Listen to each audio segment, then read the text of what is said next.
Hi friends, welcome back to Kranti recipes. నేను మీ క్రాంతి. ఈరోజు అయితే మన ఛానల్లో బంగాళదుంప వంకాయ కర్రీ ఎలా చేసుకోవాలో చూసేద్దాం. ఎంతో టేస్టీగా మరియు జ్యూసీగా ఎలా చేసుకోవాలో, అలాగే దీనికి కావాల్సిన ఇంగ్రీడియంట్స్ ఏంటో వీడియోలో చూసేద్దామా. అలా అయితే ముందుగా వంకాయలు, 3 ఉల్లిపాయలు మరియు 2 టమాటాలు, 3 పచ్చిమిర్చి, అలానే బంగాళదుంపలు కూడా తీసుకోవాలి.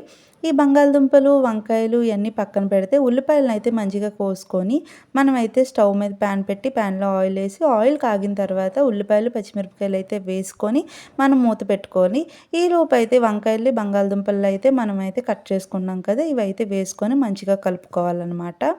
ఇవి ఇలా కలుపుకున్న తర్వాత కొంచెం మగ్గనివ్వాలి. అలా అయితే ఒక 10 నిమిషాలు మగ్గనివ్వడానికి అయితే మనం మూత పెట్టుకొని అయితే ఉంచుకుందాము. అయితే ఇవి మగ్గడానికి కొంచెం ఉప్పు వేసుకున్నాను నేను. ఉప్పు వేసుకున్న అటు ఇటు కలిపి నేనైతే మూత పెట్టుకొని ఉంచుకున్నాను. సో మూత పెట్టుకున్న తర్వాత తీసి చూస్తే ఒక 20 నిమిషాల పాటు ఇలా అయితే అయిపోయింది. దీనిలో మనం కొంచెం కారం మరియు కొంచెం ఉప్పు, చిన్న పసుపు కూడా నేను వేసుకున్నాను. వేసుకున్న తర్వాత మనం ఏంటంటే కట్ చేసి పెట్టుకున్న టమోటాలను అయితే ఇలా వేసి కూర అంతా దాని మీద అయితే కప్పివేయాలి.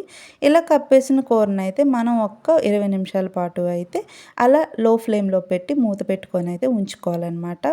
అలా ఉంచుకున్న తర్వాత మనకి ఏంటంటే ఈ టొమాటో కానీ ప్రతిదీ కూడా టేస్ట్ అనేది దానికైతే పడుతుంది.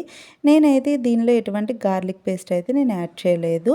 సో టమాటాలు అయితే చూడండి ఏ విధంగా ఉడికిపోయాయో. ఇలా ఉడికిన టమాటాలు ఏంటంటే కర్రీ మొత్తానికి పట్టేలాగా ఇలా కలుపుకుంటే టేస్ట్ అయితే చాలా అంటే చాలా బాగుంటుంది. అయితే ఇగురులా కావాలనుకున్నప్పుడైతే ఇలానే చేయాలి.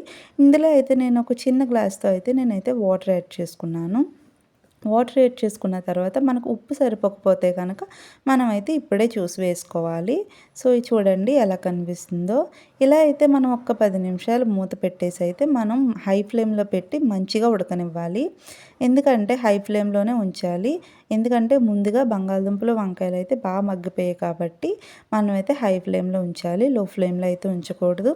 సో ఇక్కడ చూస్తే చూడండి ఎలా అయితే ఉడుకుతున్నాయో. ఇలా అయితే కూర మనకి దగ్గరగా గ్రేవీలా అయిపోద్ది అనమాట.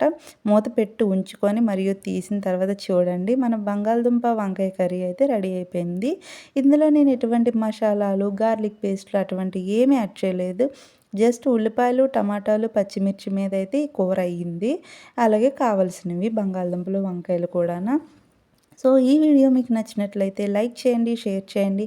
మన ఛానల్ అయితే సబ్స్క్రైబ్ చేసుకోండి. Thank you for watching.